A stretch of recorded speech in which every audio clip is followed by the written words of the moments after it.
Thanks for listening to Poured Over, the Barnes & Noble podcast. My name is Chris Gillespie.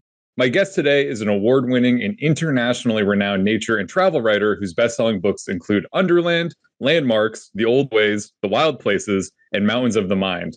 He's also the co-creator of the illustrated poetry and art books The Lost Words and The Lost Spells. He's back this May, a brand new book entitled Is a River Alive? Please join me in welcoming to the show Robert Macfarlane. Robert, thank you so much for being here. Thanks, Chris. I've had the privilege of reading an advanced copy of Is a River Alive? So there's a ton that I want to discuss with you today. Before we begin, would you mind telling the listener at home a little bit about kind of describing the book in your own words, just so they have a feel for what this multifaceted text is all about? I'll have a go. Yeah, the book takes the reader on a journey into an idea that changes the world, and it asks the reader to imagine rivers not as resources, not as pure matter at our beck and command, but as alive, as having lives and deaths, and even having rights. And I became fascinated by this idea, by how that idea reimagines the world around us if we inhabit it. And so I took a series of journeys that began in the little chalk spring that rises near my home here in Cambridge, England. And then I went to 3 places around the world where rivers are at once under threat. Their lives are under threat, but they are also being imagined in radical ways as alive.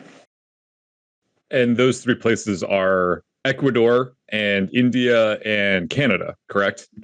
Correct. So you go all over in this book, and it really is this kind of fascinating blend of nature writing, but then also travel writing and adventure writing to some extent, based off of how exotic the places are that you go, but then also kind of philosophical reflections, some spiritual reflections. It's just a really fascinating, and I can't believe I'm saying this pun this early in the episode, but it's a very fluid river-like kind of book that just has a lot of different stuff flowing in it. I'm at ease with that. I think the mark of a good subject is often the number of puns it organically generates. So I think we should lean into the river puns. But the cover of the book, if you've seen it, is this beautiful artwork by Stanley Donwood, the Radiohead artist, who's done all Radiohead's albums, and I've worked with for many years now on my books. And what that is a braiding of currents and flows. So I think there's something in there, as you say, of the many forms of voice and tone that come together in this book, which you need to tell the stories of rivers because they are braided things. Mm-hmm. When did you initially have the kernel of the idea for this book? What initially piqued your curiosity into the idea of rivers as this kind of entity that is non-human, but perhaps still alive and deserving of rights and protections? Where did that idea first come from? Well, way back when. I sometimes think that a book is like a river in a whole bunch of ways. One is that it drains a watershed, right? There's every book has not one single spring, but a whole hinterland that it's formed in. And I've been climbing mountains all my life. My first book that you mentioned, Mountains of the Mind, it was the book of a young mountaineer trying to work out why he was ready to risk his life for a summit. And so if you climb mountains, you also follow rivers, because rivers are mountain makers and mountains are river makers. So I've always been fascinated by rivers. I've always been close to them, I suppose. And then about 7 or 8 years ago, I came across this extraordinary idea of the rights of nature. So in 2017, the Whanganui River in Aotearoa, New Zealand, was recognized at Parliamentary Act level as a living physical and spiritual entity, which also could bear rights. And that ruling, that act that went through the Parliament in Aotearoa, New Zealand, really was a sort of gong strike around the world. And I think seized many people's imaginations, including mine, with this idea that a river could be recognized in law as alive and as a bearer of rights, the right to flow unpolluted to the sea, let's say. It's a fascinating idea and something that is certainly not in, the mainstream at all. Once again, that I guess is an organic pun that just came up now that I'm thinking about it. You can't stop. You can't stop. No, it's a really radical idea, but it also is almost not radical in how simple and almost intuitive it is in Yeah, a way. that's interesting to hear you say that. Do you feel it? Like you can feel that you're drawn to the idea almost in the heart. Right. Yeah. It's almost this kind of intuitive concept that, because I was thinking about, I grew up and still live nearby a river. And I think, especially, recent years being an adult, just kind of watching the river, observing the river through the different seasons and being like, oh, the Mm. river's really high right now. Or I think even in the drought that I think was happening everywhere in 2022, the Yeah, river was yeah, as low as I had ever seen it in my memory. And I really did feel that a sense of, oh, the river is not well right now, or the river is right, sick right. in a way that I never really had the vocabulary to describe prior to reading your book. And then reading your book, I was like, okay, I think Rob is also describing something that I have experienced in my own life. Yeah, that's fascinating. And I think a question I sometimes ask people, well, I often ask people, and I have yet to have a, shall we say, a boring answer to it, is Mm-hmm. who are your rivers? Who in the book I refer to rivers with the pronoun who, rivers who flow, rivers who reach the sea, just to, as it were, personalize them and recognize the connection a little more openly. But who are your rivers? And already you've given me. Why don't you name your river? Who is the name? Who is your river? I guess my river is the Merrimack River. Right. Okay. Well, there's a one with a fine literary heritage as well. Henry David Thoreau on the Mm-hmm. Concord and Merrimack River. So my rivers are, well, there are many. I think everyone has several. They're the little chalk spring that I mentioned, who rises near my house and flows through my landscapes here, and then a big mountain river that rises on the summit of the Cairngorms in Scotland, where I've climbed many times. So they're both sort of springs, as it were, but one rises high and births a big river, and the other is this very small, modest spring that's been flowing for probably 12,000 years in our landscape. And I suppose when one starts to think about rivers as storytellers, as running through people as well as through places, as memory keepers, as presences with whom we have emotional relationships, that begins to move us towards that recognition of rivers as neighbors, as beings, as presences, as forces that are much more active in our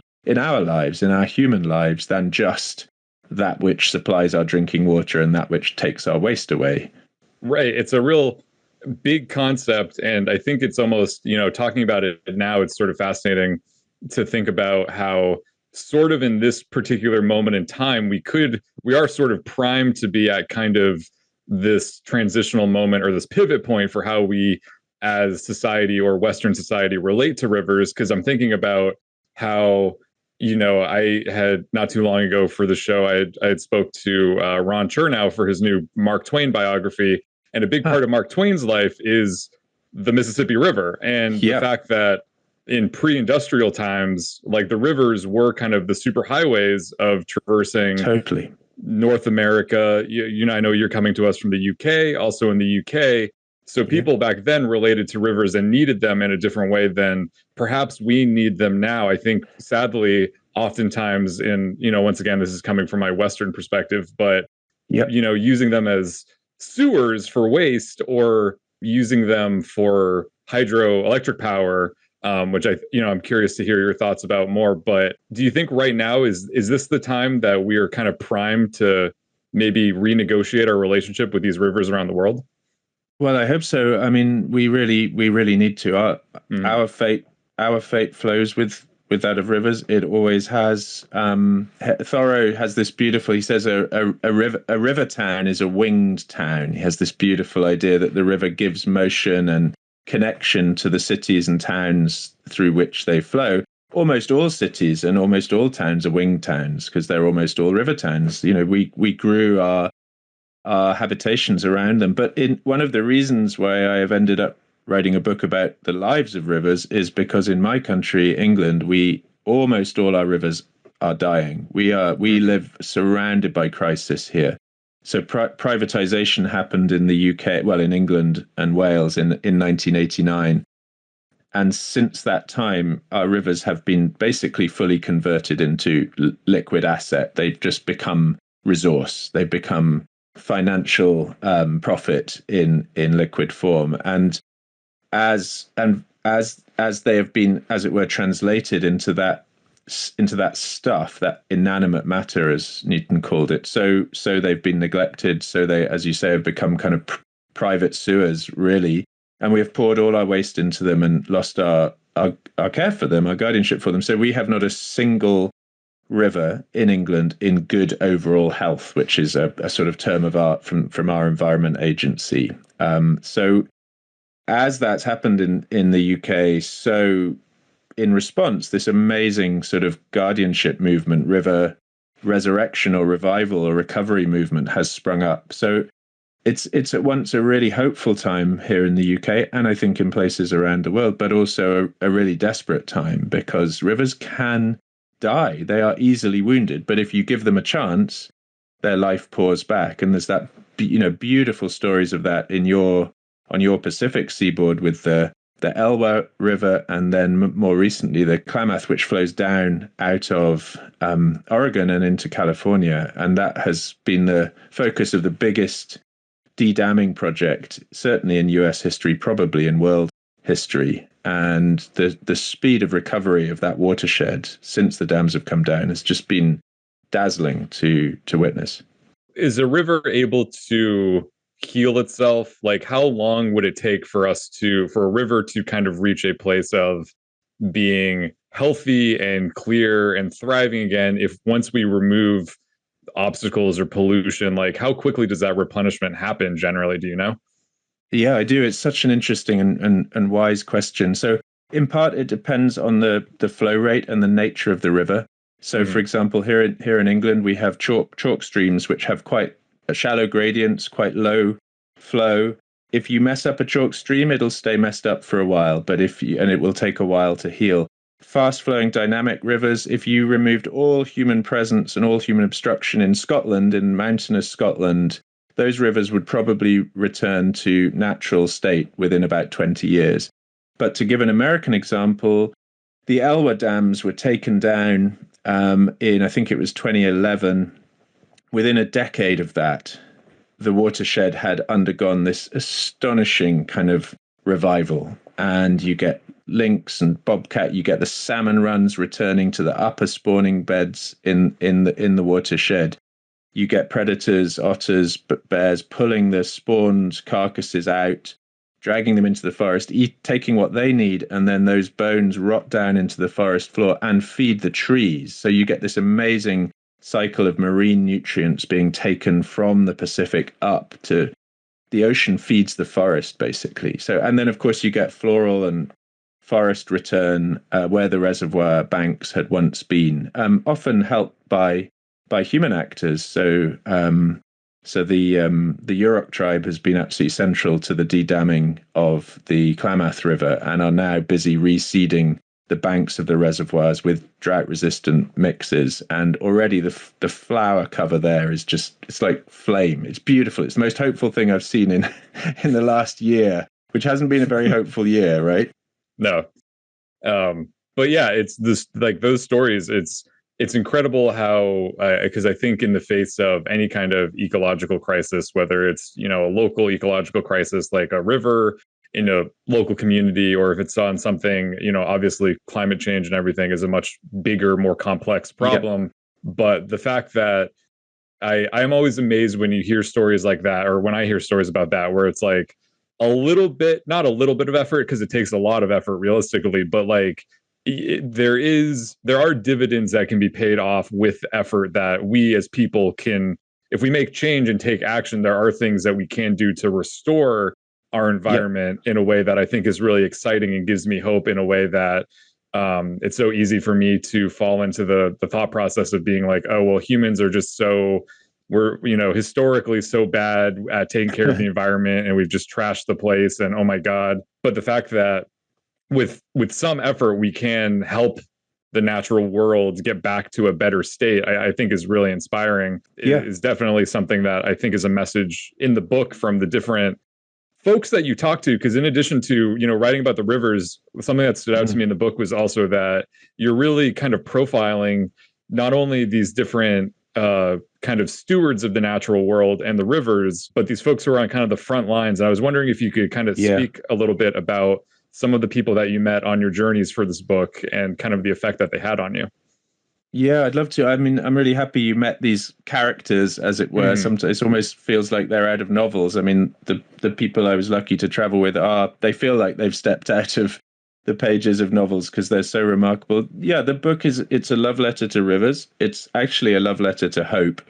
And it's definitely a love letter to these extraordinary people. So yeah, in each riverscape, as it were, river world, I travel with different people on these quite long field journeys, as you say, quite remote regions. This cloud forest in northern Ecuador. So there I'm with this extraordinary field mycologist, fungi specialist called Juliana Furci, who's a Chilean, Italian, British mycologist, and she has this uncanny power to sense fungi before she sees them. She speaks of it as a kind of fuzz in the matrix. And whether we read that as a sort of internalized knowledge manifesting as instinct or something more, I mean, I just saw it happen again and again, and it's kind of miraculous to watch. But we were there in part to help fortify the rights of nature ruling that had protected this cloud forest and the rivers that it makes, because a cloud forest really is a river maker. And in 2021, this incredible rights of nature ruling protected this forest from destruction, total destruction by gold mining. And that was based on the inclusion in the Ecuadorian constitution, in this incredible act of moral imagination that happened in 2008, of 4 articles recognizing the rights of nature. Really radical to see certainly from my perspective, and I think from an American political perspective as well, mainstream political perspective, which is, you know, the state, the constitution, the highest governing principles of the state guarantee the rights of nature to exist, to flourish, and to persist. And then in Chennai, I traveled with this incredible young Tamil activist, naturalist, best field naturalist I've ever traveled with, called Yuvan Aves. And then in Nitassinan in Quebec, I traveled with Rita Mestakosho, this remarkable Innu poet, and this guy Wayne Chambliss, who's a kind of itinerant sort of philosopher in a hoodie who's been a friend of mine for a long time and who really tested a lot of my ideas as we made this physically and metaphysically turbulent descent of this massive wild river over the best part of 2 weeks. Right, because the way that the book is structured for the reader who has not picked up a copy yet, but will pick up a copy after listening to this episode, you have it structured where you start in Ecuador, the second chapter, the middle section is in India, and then the last section, which I think is the longest section, is in Canada, in Quebec, like you were saying. And that the Quebec section, it stands out to me as something because it doesn't do it justice to say that you were kayaking down this river, because that's not really what was going on. And it also is not fair to say that you were like white river rafting, but you sort of were white river kayaking.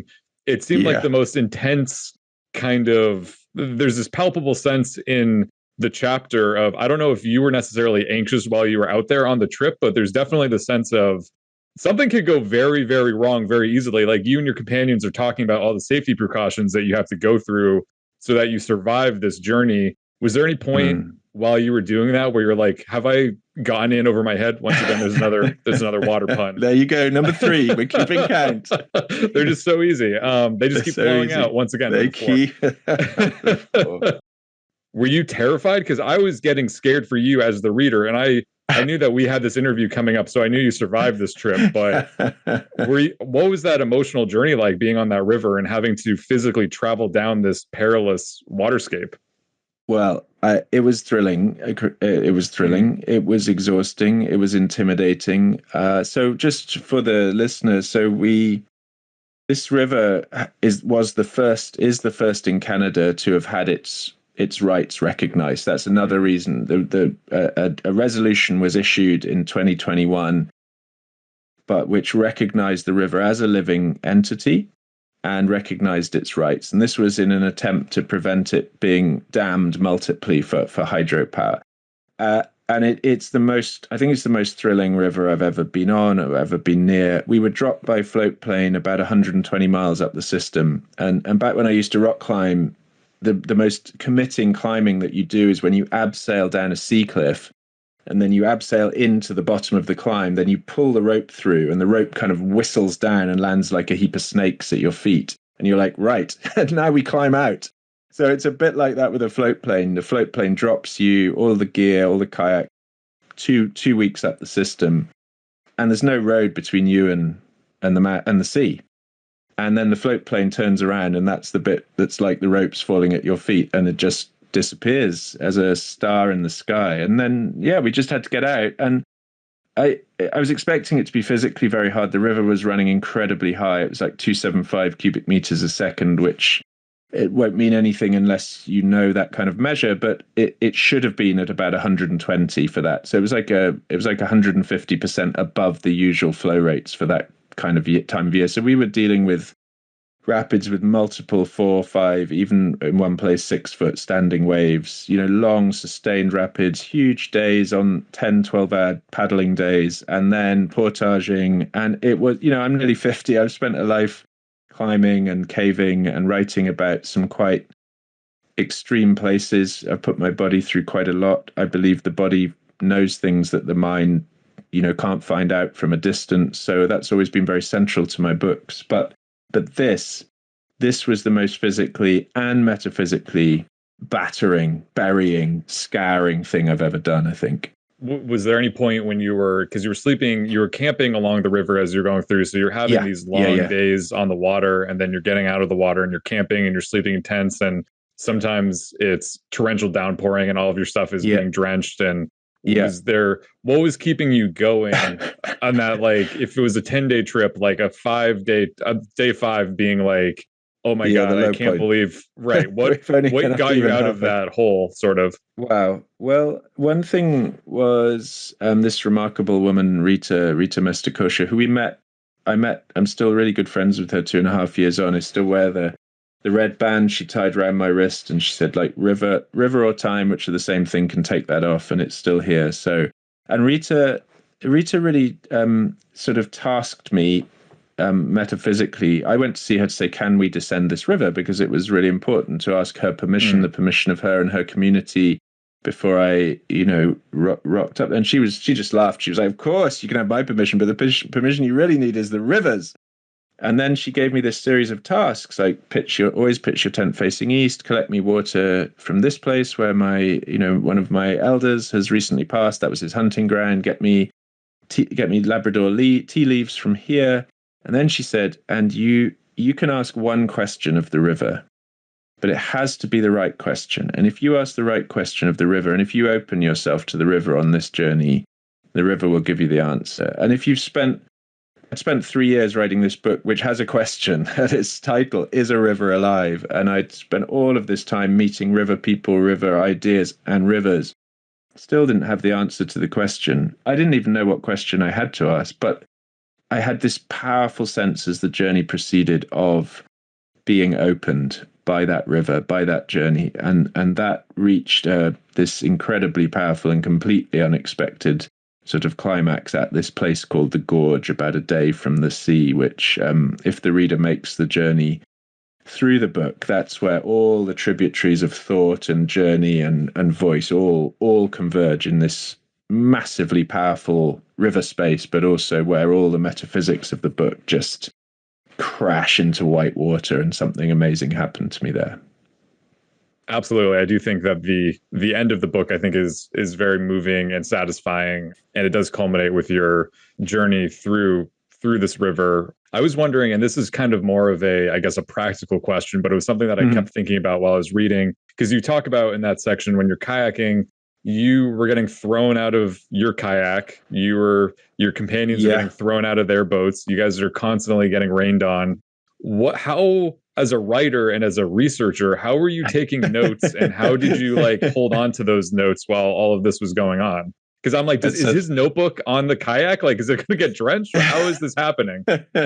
Okay, yeah, really good question. I love my notebooks. Notebooks don't run out of battery. They don't. Their screens don't smash. I use these little notebooks, tiny, about sort of A6 size, field notes and just whatever. Just tuck them away in my pocket. I use waterproof ones on rivers, so they you can get them. But everything's in dry bags, right? You begin each day with the expectation you're going to swim multiple times and that everything is going to swim. I mean, there were times when we did something called ghost boating, which is where a rapid is too severe to run, but you can't portage the boat round it. And the forest is so thick, like right to the edge, you can barely step into it. So the river is the only path. So what we would do then is ghost boat, which is where you one or two of you kind of bushwhack all the way to past the obstacle, and then you just let the boats go and they ghost the rapid on their own, and then you collect them in a run out pool. So everything had to be dry. So but Rita, she looked at me, and when she first met me, she was like, you look too much with your eyes. You spend too much time in your head, and you are not taking your notebooks on the river. And I was like, no, anything but that. So we came to a negotiated settlement, which was that I couldn't write while I was on the water, but I could write at night when I was on the bank. So yeah, to answer your question, every night, rain or shine, I would be filling these notebooks with scribble.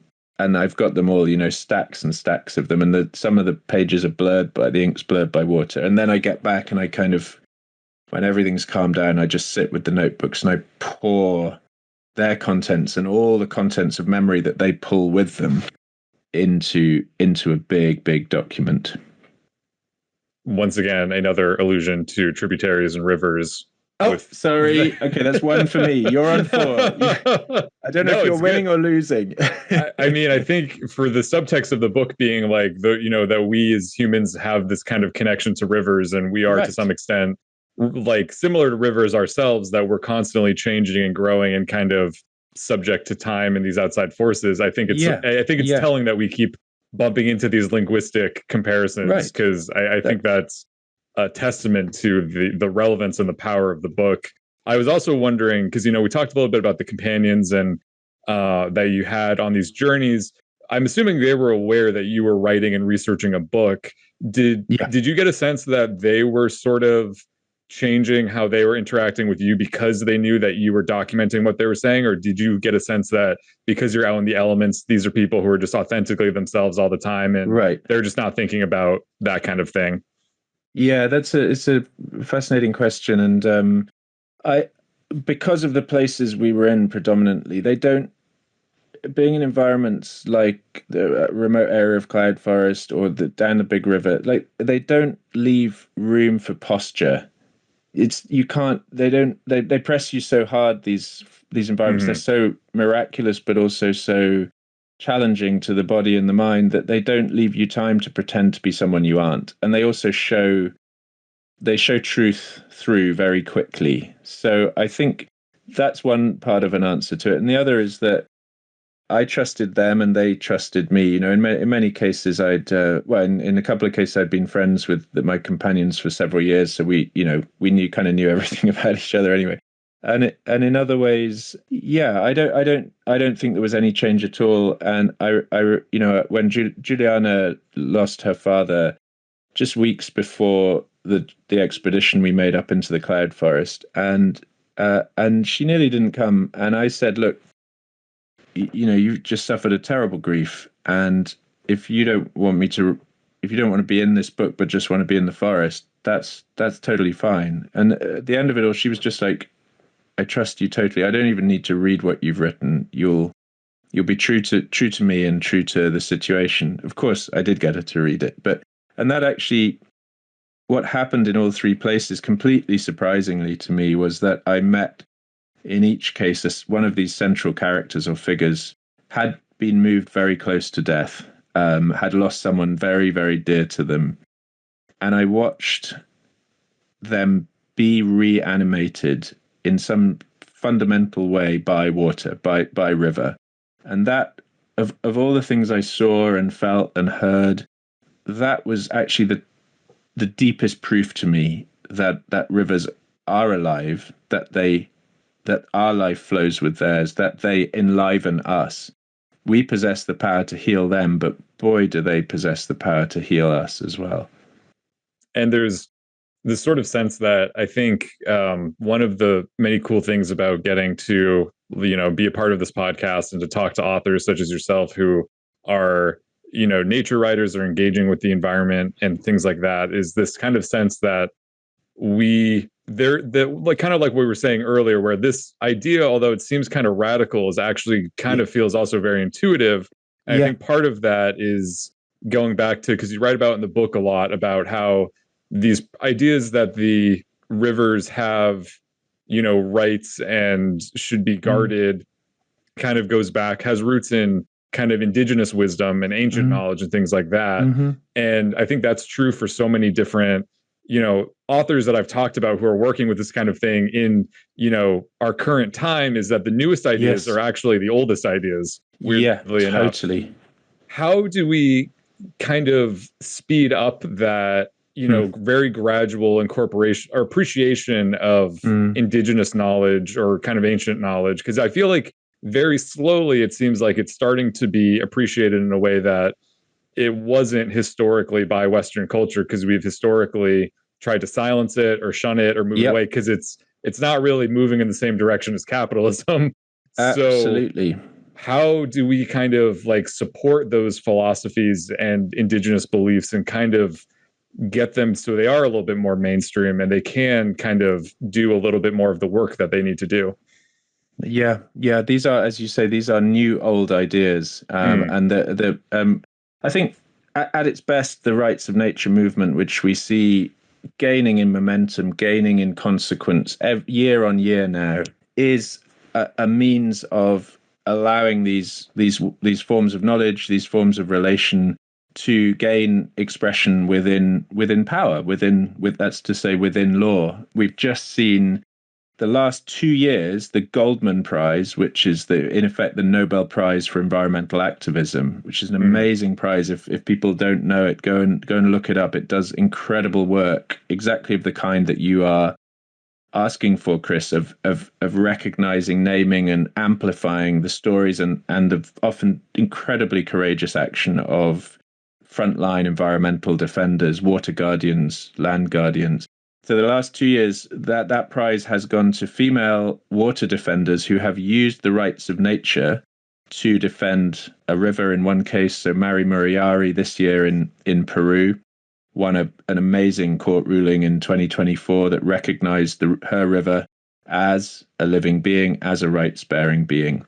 And the year before that, Teresa Vicente, who's a Spanish academic and legal philosopher who had Spain has become one of the first European countries to recognize the rights of a saltwater lagoon, big, massive lagoon called Mar Menor.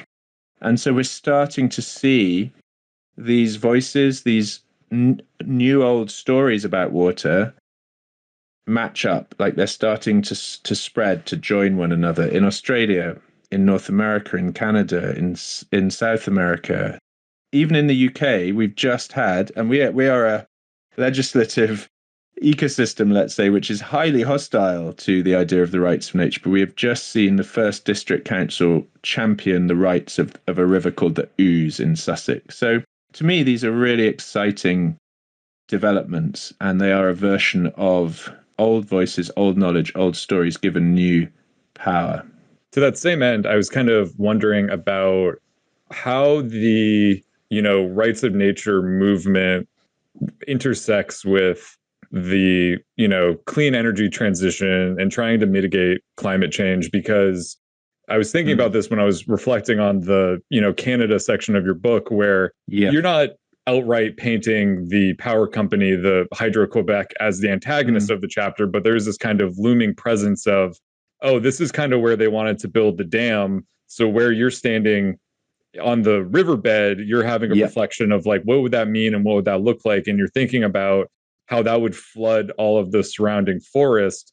But hydropower also being a form of seemingly renewable or clean energy, is there a way to do hydropower right as we're kind of trying to transition? Well, it's a necessary question. I think the green transition is asking these questions all of the time. We're speaking the day after. I think China has reported a surprisingly significant drop in carbon emissions, despite increased usage and that of energy usage, and that is clearly because it has piled into solar and wind.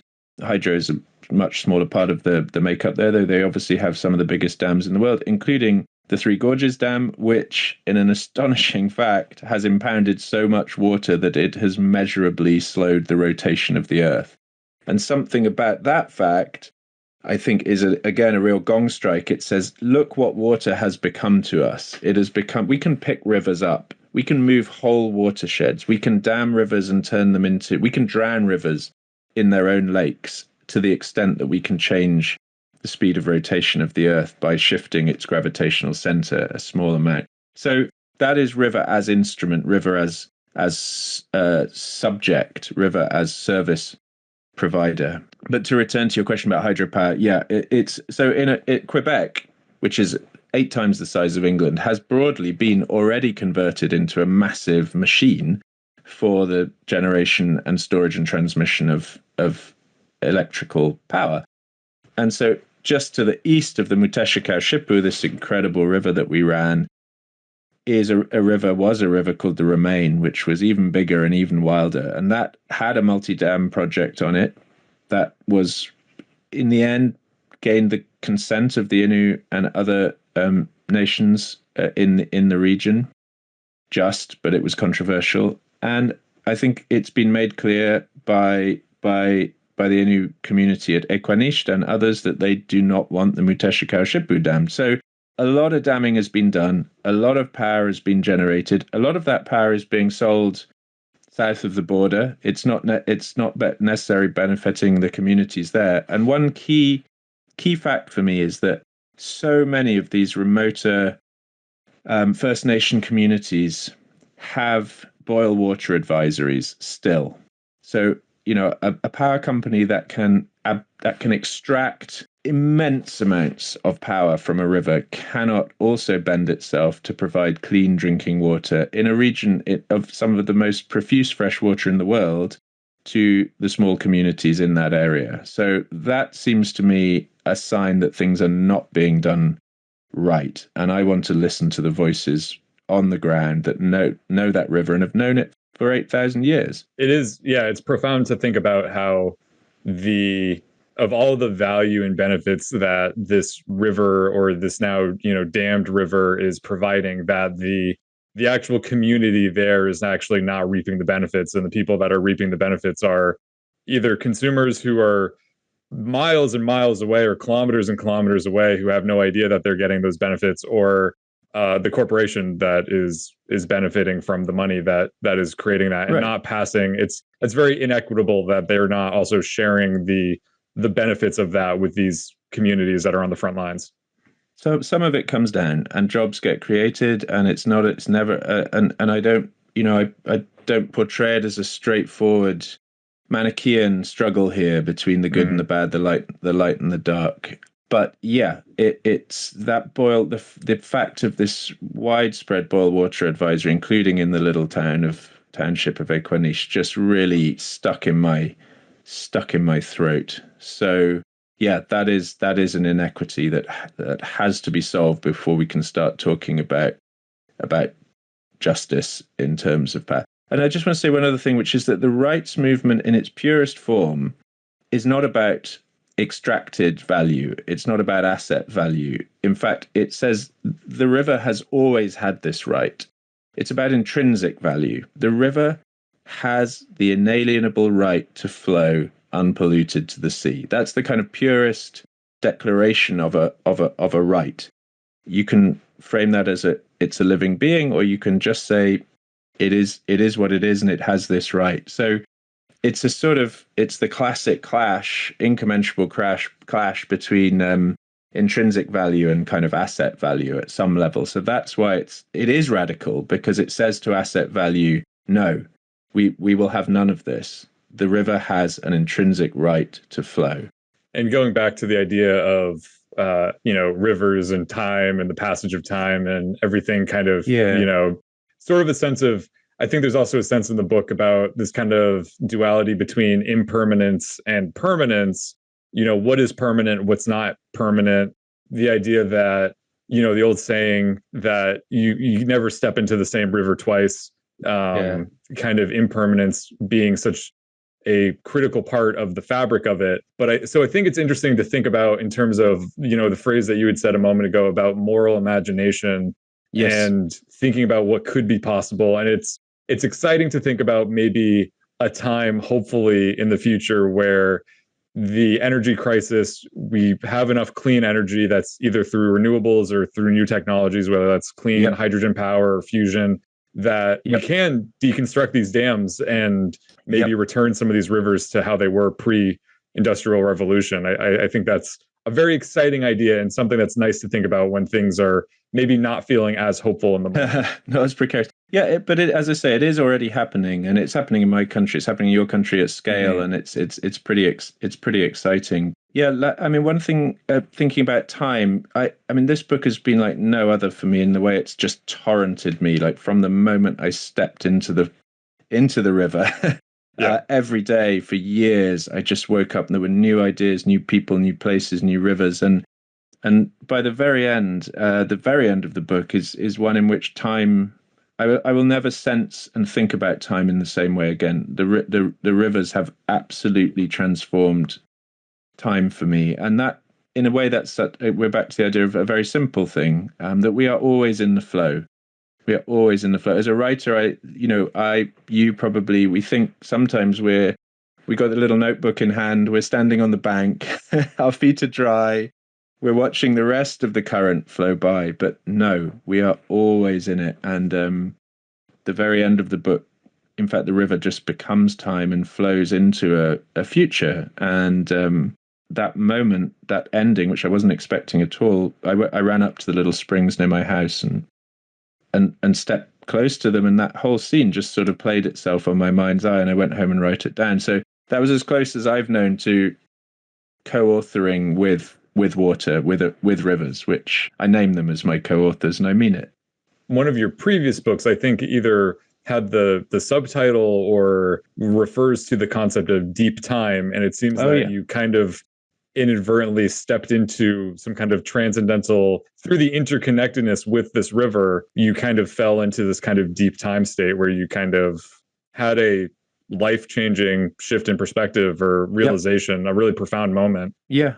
Although in an odd way, I realized that although it felt like a moment, it felt like, it only lasted for a minute, but like a river, it has an upstream and a downstream. Like it was the outcome, the eventual outcome of 4 years of river thinking and river traveling, and its consequences have continued to flow through my life. And I remain, in many ways, I remain deeply connected with all of these rivers and all of these people. I'm still fighting for the future of the rivers, for a more just outcome for the people and the more than human persons who live around and with them. So the cloud forest remains under tremendous pressure from mining interests, and we've formed a kind of Ecuadorian and international guardianship body. There's a fund called the Los Cedros Fund, and we're just keeping the monsters at bay. But gold, in times of volatility, money flies to gold because it's the stablest place, and the mountains of Los Cedros carry gold. So the pressure is rising and rising as a function of things happening far beyond Ecuador's boundaries. And in the book, too, you say that you point out that a lot of these changes and certain things that you've referenced while we've just been talking right now has been a lot of these changes, which are kind of really seismic in terms of the political changes or the things that the protections or laws that get passed in governments kind of start off at the local level, or some of the most powerful ones start on a smaller scale rather than on a federal level. I was wondering if you had any tips or pointers or any ideas for listeners who are listening in on our conversation right now and are wondering how they can get involved in trying to protect their rivers, or maybe the rivers or ecosystems that are around the world. How can they get involved? Yeah, wonderful. Well, I would say Google the Universal Charter of the Rights of Rivers, which is a kind of one-stop document which has been drawn up by many people involved in the movement, and it starts as a universal document, but you can then edit it and tailor it to your own river. And then I would say look for your local. So that's the kind of big picture thing. Go look for something called the Eco Jurisprudence Monitor, which is an amazing website which maps all of these initiatives that are trying to de-anthropocentrize our legal systems and think about the living world as something that is absolutely vital to us and for us and in its own right. And then the third thing is just like almost every river in every country has a group of guardians. There'll be a group out there who cares for that river, who litter picks, who tries to give voice for it at seats of power.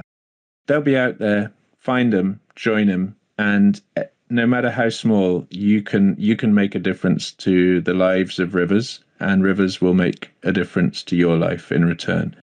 And you've been very generous with your time, Rob. I did have a few more questions before we wrap up. I was curious, because I know we've been talking about in the book, there's what I've been thinking about, like the three main adventures of, Ecuador and India and Canada. But yeah, in between those, you do have the little kind of vignettes about your own backyard or your hometown, and your kids are featured prominently in those moments and kind of your connection with your children.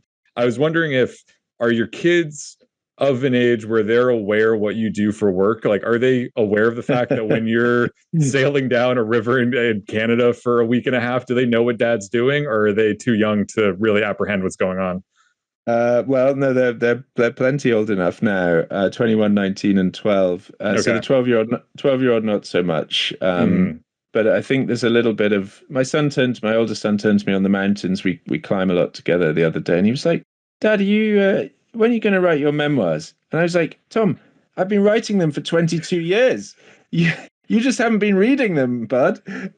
So I've given him my first book, and I've told him to start working forwards, and he can catch up with what I've been doing. Yeah, my daughter says, "Well, Dad, like you got into some pretty hairy places," and so my language in case is how I distinguish between fear and risk. So you can feel very afraid while you're not actually at risk, and you can be very at risk while feeling entirely unafraid.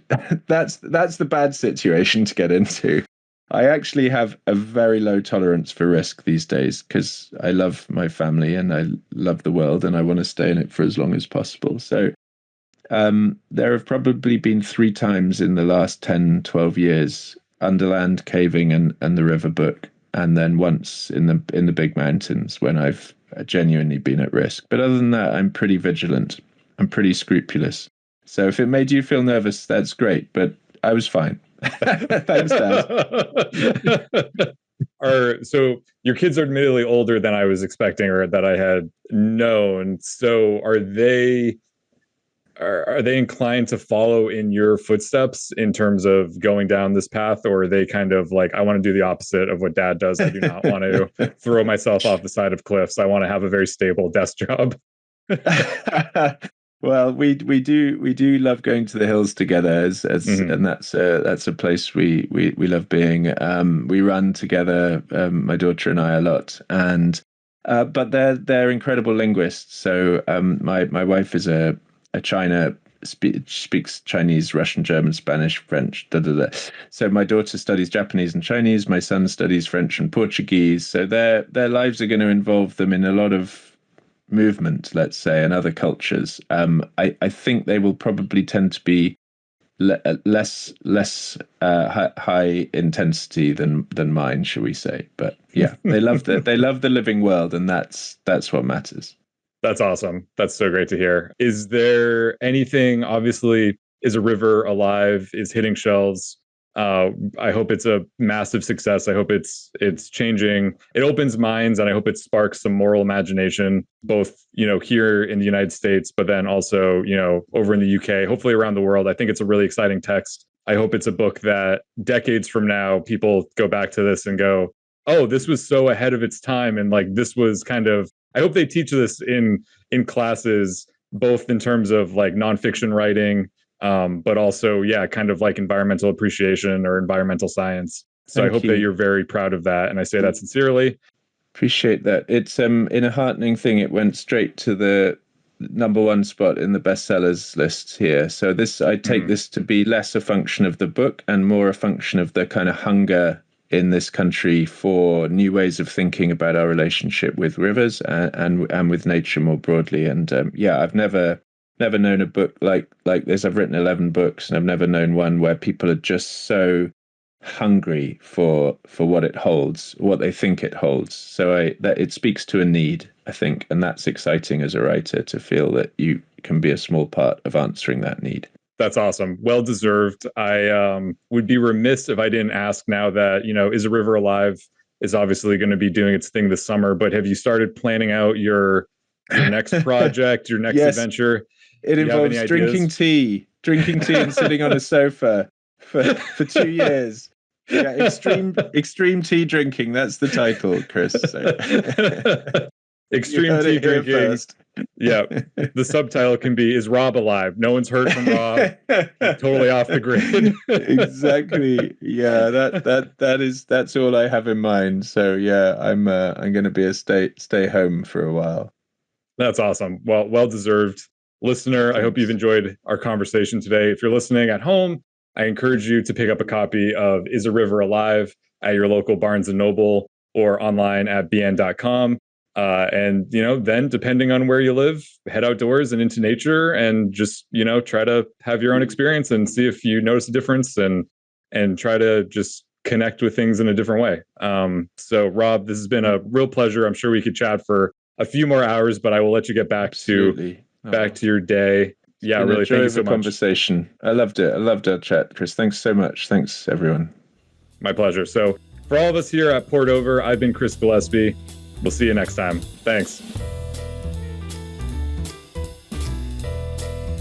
Thank you for listening. Poured Over is a Barnes & Noble production. To help other readers find us, please rate and review the show wherever you listen to podcasts.